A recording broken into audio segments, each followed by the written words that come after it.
सबसे आम कौन कौन से कैंसर होते हैं? पहले ही कैंसर का नाम लेके ही पहिले घबराट सुरू होती, एकदम पायाखालची जमीन सरकणे जे म्हणतो तसंच आहे. पण अशा स्थितीत मीरा मॅडमने जसं सांगितलं तसं पॉझिटिव्ह राहणं फार गरजेचं आहे. तर त्यात मी सांगते की पहिले कुठले कॅन्सर कॉमन आहेत. फर्स्ट नंबरवर आहे ब्रेस्ट कॅन्सर, सेकंड आहे सर्वायकल कॅन्सर, थर्ड आहे आतड्यांचा कॅन्सर आणि फोर्थ है एंडोमेट्रियल कैंसर, म्हणजे पिशवीची जी आतली लाइनिंग असते त्याचा कैंसर. पहले फर्स्ट मैं आपको ब्रेस्ट कैंसर के बारे में बताने वाली हूँ. ब्रेस्ट कैंसर यानी स्तन का कैंसर ये महिला में होने वाली सबसे आम कैंसर है. ये दुनिया में सबसे कैंसर से मृत्यु होने वाली महिला जो होती है उसमें ब्रेस्ट कैंसर नंबर 1 पे है. लगातार 18.28% महिलाएं ब्रेस्ट कैंसर से मृत्यु हो जाती है. ब्रेस्ट कैंसर के प्रमुख लक्षण क्या होते हैं? तो हमें कैसे पता चले कि ब्रेस्ट कैंसर हुआ है? उसमें सबसे नंबर 1 पे है महिला होना. महिला होना यही ब्रेस्ट कैंसर का सबसे महत्वपूर्ण कारण है, क्योंकि ये ब्रेस्ट कैंसर पुरुषों में 1% से कम पुरुषों में ये पाया जाता है, सबसे ज्यादा महिलाओं में होता है. दूसरा है उम्र बढ़ना. जैसे उम्र बढ़ती है वैसे ब्रेस्ट कैंसर का खतरा भी बढ़ जाता है. तीसरा है मासिक धर्म में परिवर्तन. अगर 12 साल की उम्र से पहले मासिक धर्म शुरू हो जाए या 53 साल के बाद भी माहवारी चलती है, जैसे मेनोपॉज लेट से हो जाए, उसी के महिलाओं को भी ब्रेस्ट कैंसर का धोखा ज्यादा होता है. नशीले पदार्थों का सेवन जैसे सिगारेट, ड्रग्स, शराब जो ज्यादा पीते हैं उन महिलाओं में भी इसका प्रमाण ज्यादा होता है. इसमें पारिवारिक इतिहास बहुत जरूरी है. जैसे कि ब्रेस्ट कैंसर घर में जो करीबी रिश्तेदार होते हैं जैसे माँ, मौसी या बहन, उन लोगों को अगर ब्रेस्ट कैंसर हुआ हो तो उन परिवार की महिलाओं में भी उसका प्रमाण ज्यादा होता है. सिर्फ ब्रेस्ट कैंसर नहीं तो दूसरा कैंसर भी जैसे ओवेरियन कैंसर होता है, अदर कैंसर भी होता है. जो ऐसे कैंसर अगर परिवार में होते हैं तो उन परिवार वालों को ज्यादा ध्यान देना जरूरी है. ये ब्रेस्ट कैंसर जीन से रिलेटेड है. जैसे जनुकीय, हम जीन्स को जनुकीय ये बोलते हैं. तो उसमें 2 प्रकार के जीन्स होते हैं, BRCA1 एंड BRCA2. ये जीन्स में ज्यादा जिनके होते हैं ये महिलाओं में इसका प्रमाण ज्यादा होता है. व्यक्तिगत इतिहास. अगर एक स्तन में ब्रेस्ट कैंसर हुआ हो तो दूसरे स्तन में भी ब्रेस्ट कैंसर होने का धोखा ज्यादा होता है. रजोनौरित्य के बाद जो महिला है हार्मोन थेरेपी लेती है उन महिलाओं में भी ब्रेस्ट कैंसर का धोखा बढ़ जाता है. स्तन में ऊतक ज्यादा होने से भी ब्रेस्ट कैंसर का खतरा बढ़ जाता है.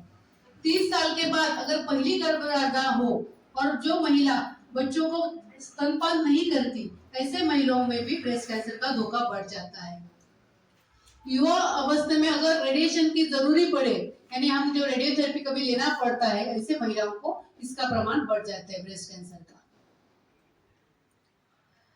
ये अभी देखा कि किसको हो सकता है, उसमें क्या. अभी हम देखेंगे कि इसके लक्षण क्या है, हमें कैसा पता चले कि हमें ब्रेस्ट कैंसर हुआ है. तो इसमें फर्स्ट है स्तन या बाहों के नीचे गांठ होना. जब महिला ब्रेस्ट जब एग्जामिनेशन करते हैं खुद के तो कभी पता चलता है कि अरे मेरे स्तन में गांठ तैयार हो गई, तो ऐसे वक्त तुरंत डॉक्टर के पास जाके उसका आगे का जांच और तपास करना जरूरी है. स्तन के आकार में जैसे बदलाव होना है, जैसे ऊंचा टेढ़ा मेढ़ा होना, स्तन या फिर निप्पल का रंग लाल होना या फिर स्तन में से खून आना, स्तन या निप्पल में डिम्पल, लकीरें, सिकुड़न होना, नियमित बाहरी तरफ के निप्पल जो रूटीनली बाहर की तरफ होता है अगर जो आग खींचा जाए तो भी ब्रेस्ट कैंसर की ये लक्षण है. स्तन में दर्द हो तो तुरंत डॉक्टर की सलाह लेना जरूरी है. ये जो स्लाइड्स है उसमें हम पता देख रहे हैं आप कि देखो ब्रेस्ट कैंसर में कैसा दिखता है, उसके ऊपर की त्वचा कैसी अलग हो गई है. नेक्स्ट, इसमें देखो स्किन कैसे ऊपर की अलग हो गई और इसमें से निप्पल में से एक स्त्राव भी निकल रहा है. इसमें देखो निप्पल कैसे अंदर की तरफ खींचा जा रहा है. और यहाँ पे ऊपर आपको देख पा रहे हैं, ऊपर जो उसकी गांठ दिख रही है निपल में जो है वो गांठ दिख रही है। ये भी एक नीचे इसमें स्लाइड में देखो गांठ है निपल है ब्रेस्ट में। ये तो हो गए कि लक्षण क्या है, आप और उससे कैसे बच सकते हैं ये आप देखेंगे। ये हम के पहले ही कि लाइफ स्टाइल में बदलाव होना जरूरी है। सिगरेट और जो शराब पीते वो छोड़ दे, नियमित तरह से एक्सरसाइज करें, अच्छी डाइट ले ले, और मेनोपॉज के बाद जो कभी हम हार्मोन थेरेपी शुरू करते हैं ज्यादा दिन तक ना दे, और बच्चों को स्तनपान करना उतना ही जरूरी है, तो जो रेडिएशन को कम से कम एक्सपोज हो जाए। जो हाई रिस्क महिला होती है जिनमें घर में ज्यादा ब्रेस्ट कैंसर का है, उन महिलाओं में कभी कभी ब्रेस्ट कैंसर ना हो इसके लिए डॉक्टर गोलियां भी शुरू करते हैं, टैमोक्सिफेन, रारोक्सिफेन नाम की ऐसी गोलियां होते हैं वो भी शुरू करते हैं। या कभी कभी ब्रेस्ट का ऑपरेशन जो ब्रेस्ट कैंसर होने के बाद जो करते हैं, ब्रेस्ट निकाल देते, वैसा भी कभी कभी करना पड़ता है, पर वो वेरी हाई रिस्क केसेस में। अभी हम देखेंगे कि ब्रेस्ट कैंसर की जांच कैसे करेंगे। Breast cancer self breast examination ये सबसे जरूरी है कि महिलाएं रोज या कब जितना हो सके अपने आप को आईने के सामने खड़े रह के ब्रेस्ट का एग्जामिनेशन देख लेना कि उसमें अगर कुछ चेंज है कि उसके ऊपर की स्किन, अभी मैंने आपको जो साइज दिखा है उसमें कुछ ऐसे वैसे चेंज है क्या या गांठ है क्या, वो देखना जरूरी है। वो आप खड़े खड़े भी कर सकते हैं या लेटे हुए भी कर सकते हैं। सेकंड है मैमोग्राफी। मैमोग्राफी एक मशीन होती है, एक्सरे मशीन है, वो उसमें अभी ब्रेस्ट की हमें समझ पता चलता है कि ब्रेस्ट कैंसर शुरुआती में पकड़ा जाता है, वो 40 के बाद हम सबको करने के लिए बोलते हैं। सोनोग्राफी, मैमोग्राफी के साथ ही हम सोनोग्राफी करने के लिए पेशेंट को लिए कहते हैं कि सोनोग्राफी में वो हमें पता चलता है। ये मैमोग्राफी, एक सेकंड पहले, ये मैमोग्राफी की स्लाइड है। ऐसे ऐसे एक्सरे मशीन होती है और ऐसे एक्सरे निकालते हैं। सेकंड, ये बायोप्सी, सोनोग्राफिक बायोप्सी हम बोलते हैं। ऊपर सोनोग्राफी का प्रोब रखा है और नीचे से अंदर के हम जो सेल्स होते हैं वो सुई के हिसाब से, कभी बारीक फाइन नीडल बायोप्सी और कोर बायोप्सी से दो प्रकार की सुई होती है, उससे वहां की सेल्स निकाल के हम लैबोरेटरी में तपासने के लिए भेजते हैं।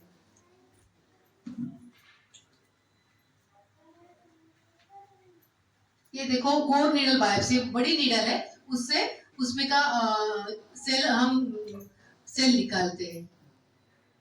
हाँ, ब्रेस्ट कैंसर का इलाज क्या है? सब कैंसर का इलाज सर इसका surgery, chemotherapy, radiotherapy, hormone therapy and target therapy. ये कौन से स्टेज पे हमें पता चलता है कि ब्रेस्ट कैंसर है, उसी के हिसाब से इलाज होता है। अगर पहले इसमें फर्स्ट स्टेज में अगर हमें पता चला तो ऑपरेशन ब्रेस्ट का ऑपरेशन करते हैं और बाद में कीमोथेरेपी, रेडियोथेरेपी पे लेते हैं। अगर लेट के इसमें लेट में हमें पता चला कि अगली स्टेज से थर्ड स्टेजेस में, तो रेडियोथेरेपी, कीमोथेरेपी पे ज्यादा होता है। अगर पहली स्टेज में हमें उपचार शुरू कर दिए तो 5 साल तक सर्वाइवल रेट 90% तक हमें मिलता है, यानी अच्छा रिजल्ट आता है उसमें। ये जो मैंने पहले बोला है ब्रेस्ट कैंसर, अभी बोलती हूँ सर्वाइकल कैंसर के बारे में आपको। सर्वाइकल कैंसर बोले तो बच्चेदानी का कैंसर, यानी जो बच्चेदानी होती है उसका मुंह का कैंसर होता है। ये भी ये ज्यादा करके तो जो ग्रामीण महिला में ये ज्यादा पाया जाता है। पहले स्टेज पे तो ब्रेस्ट कैंसर ही है। इसका इंसिडेंस प्रति साल 1 लाख महिलाओं में 18 से 7 महिलाओं में ये पाया जाता है। लगभग 4000 महिला हर साल सर्वाइकल कैंसर से मौत होती है, 4000 महिलाओं की। ये स्लाइड है, देखो कि सर्विक्स कहाँ होता है, ये दिख रहा है, कैंसरस टिश्यू दिखा है, वो नीचे सर्विक्स से ऊपर बच्चेदानी है, उस थैली के मुंह है नीचे दिखाए वाला, उसमें जो ये अलग दिखता है वो है कैंसर। इसके लक्षण क्या है? सबसे शुरू में सर्वाइकल कैंसर के कोई भी लक्षण हमें मिलते नहीं, क्योंकि ये 10-15 साल लगते हैं उसके लक्षण आने के लिए। इसलिए मैं अगर शुरू में देखा तो कोई भी नहीं लक्षण हमें सामने आते। सब सर्वाइकल कैंसर का पहला लक्षण दिखने में 10 से 15 साल लगते हैं। ये सर्वाइकल कैंसर हमें ये कैसा पता चलेगा? ये स्क्रीनिंग बोलते हैं। अभी हम जो पैप स्मेयर टेस्ट कर रहे हैं उसी से हमें जल्दी से पता चलता है। सामान्यतः महिलाओं को सिर्फ मासिक धर्म के समय ही रक्तस्राव होता है। यदि महिलाओं को 2 माहवारी के बीच में भी अगर रक्तस्राव होने लगा हो तो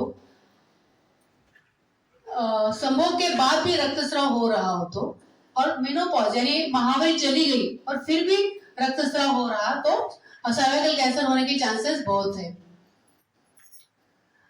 तेज गंध यानी फाउल स्मेलिंग स्राव आने लगा हो तो योनि से, और यूरिन करते वक्त दर्द महसूस होने लगा तो, महावरी में रक्तस्राव ज्यादा हो और ज्यादा दिन तक चला हो, और संडास करते समय भी दर्द होने लगा हो, संडास से रक्तस्राव होने लगा हो, पेट में या पीठ पे दर्द होना, थकावट, वजन कम होना और बीमार महसूस होना कि अच्छा नहीं लगना कौन सी भी चीज।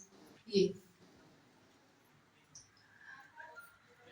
इसके कारण कौन से, हमने तो अभी देखे लक्षण कौन से, ये हमें क्या क्यों होता है ये हम देखेंगे।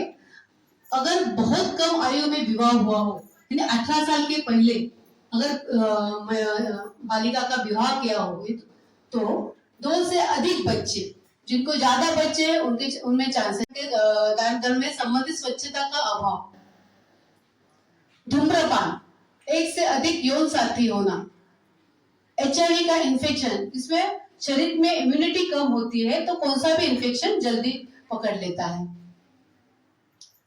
मोटापा ये भी एक बहुत जरूरी है, रीजन है उसमें, इसलिए वजन कम रखना यही सबसे बढ़िया है। सर्वाइकल कैंसर का पारिवारिक इतिहास, अभी मैंने जैसे ब्रेस्ट कैंसर में बताया कि अगर परिवार में किसी को महिला को सर्वाइकल कैंसर है तो वो उसके बाकी के महिलाओं को संभाल के रहना चाहिए।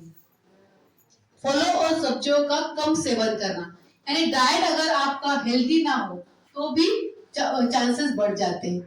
गर्भनिरोधक गोलियों का ज्यादा समय तक इस्तेमाल करना, उपरोक्त सभी जोखिम कारक, ये सब ह्यूमन पैपिलोमा वायरस जो वायरस होता है इसी से इसकी लागत होती है, और ये जो वायरस यौन संबंध से फैलता है।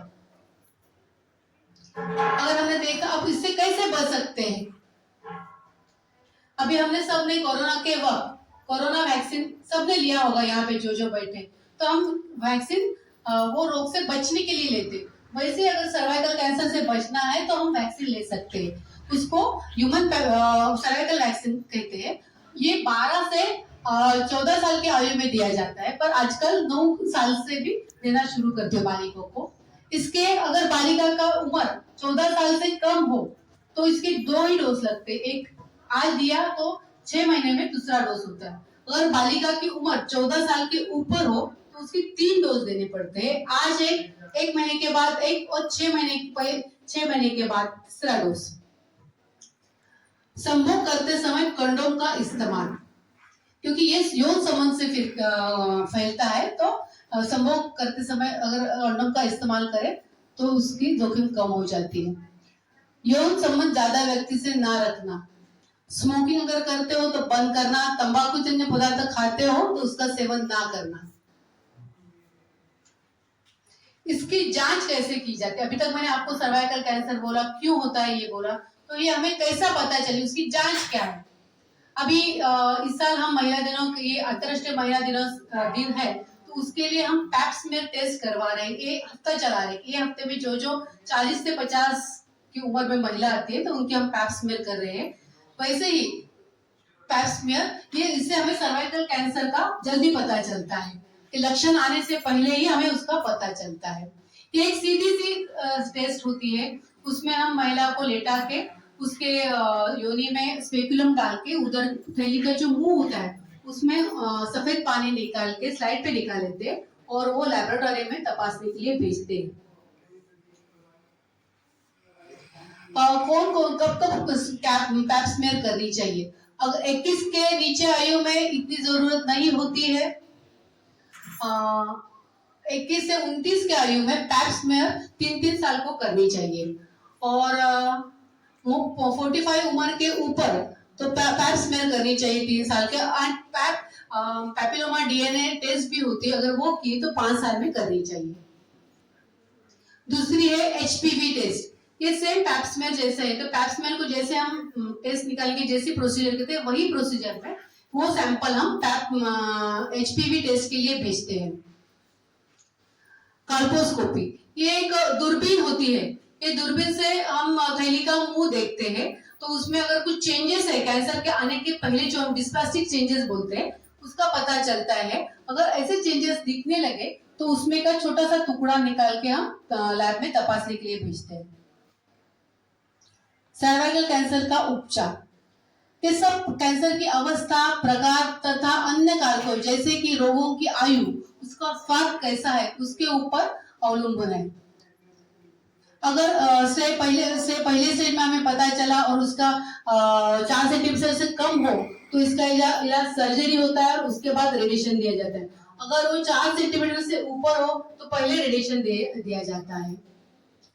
सबसे जरूरी है कि कैंसर का जब रेडिएशन वो लेते हैं तो इलाज बीच में नहीं छोड़ना चाहिए। तकलीफ तो होने ही वाली है वो इलाज से, तो इलाज कंप्लीट करना चाहिए।